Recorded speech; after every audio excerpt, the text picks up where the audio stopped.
বৰপেটাৰ মছৰা এনচিত চাঞ্চল্যকৰ ঘটনা। ব্ৰহ্মপুত্ৰত মাছ ধৰিবলৈ গৈ পানীত ডুবি নিৰুদ্দেশ এজন স্কুলীয়া ছাত্ৰ। নিৰুদ্দিষ্ট ছাত্ৰজন ৰাজ্জাক আলী বুলি জানিব পৰা গৈছে। ৰাজ্জাক আলী মছৰা এমভি স্কুলৰ ৭ম শ্ৰেণীৰ ছাত্ৰ। ৫জন সমনীয়া একেলগে বুধবাৰে পুৱতি নিশা মাছ ধৰিবলৈ গৈছিল ব্ৰহ্মপুত্ৰত। মাছ ধৰি থকা অৱস্থাতে হঠাৎ ৰাজ্জাক আলী নামৰ ১৩ বছৰীয়া যুৱকজন দ পানীত নিৰুদ্দেশ হৈ পৰে। নিৰুদ্দিষ্ট যুৱকজনক উদ্ধাৰ কৰিবলৈ চেষ্টা চলাই বিফল হয় সমনীয়াসকল। উদ্ধাৰ কৰিবলৈ গৈ সমনীয়া ৫জনৰ ৩জন ক্ৰমে জাহাংগীৰ আলম, ইউনুছ আলী আৰু আজিবুৰ ৰহমান অসুস্থ হৈ পৰে। আহত আটাইকে কুন্তলী সামূহিক স্বাস্থ্য কেন্দ্ৰত চিকিৎসা প্ৰদানৰ ব্যৱস্থা কৰা হৈছে।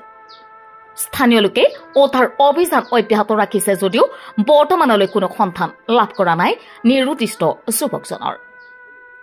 কিছু সময়ৰ পাছতে SDRFৰ বাহিনীয়ে উদ্ধাৰ অভিযান চলাব বুলি জানিব পৰা গৈছে।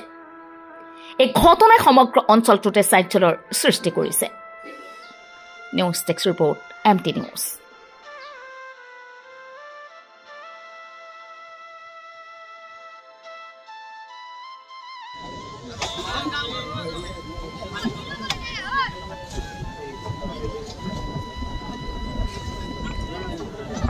ৰাতিপুৱাই ৫জনমান মানুহ ইয়াতে মাছ মাৰিবলৈ আহিছিলে।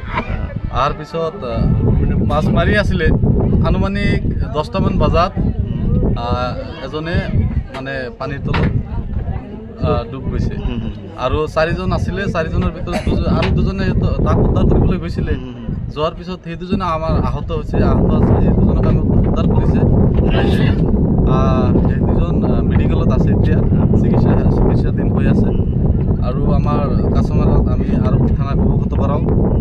অৱগত কৰাৰ পিছত আৰক্ষী থানাৰ পৰা আমাৰ আৰক্ষী বিষয়া আহে।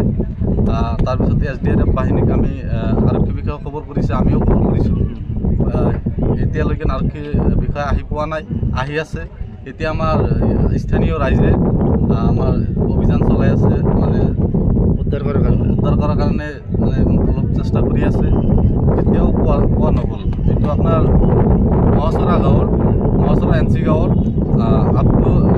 জয়নাল আব্দিনৰ ল'ৰা ৰেজ্জাক আলী। সেই ল'ৰাজন মানে সন্ধানহীন হৈ আছে, বৰ্তমানো সন্ধানহীন হৈ আছে। এতিয়া থানাৰ জৰিয়তে SDRF বাহিনীৰ সৈতে যোগাযোগ কৰা হৈছে। থানাৰ জৰিয়তে SDRF বাহিনীক যোগাযোগ কৰা হৈছে। আমি স্থানীয় ৰাইজেও আমি যোগাযোগ কৰিছোঁ। SDRF বাহিনী আহি আছে, এতিয়ালৈকে আহি পোৱা নাই। আমাৰ স্থানীয় ৰাইজে এতিয়া অভিযান চলাই আছে, উদ্ধাৰ অভিযান চলাই আছে। কিমানখিনি খবৰ নাজানো।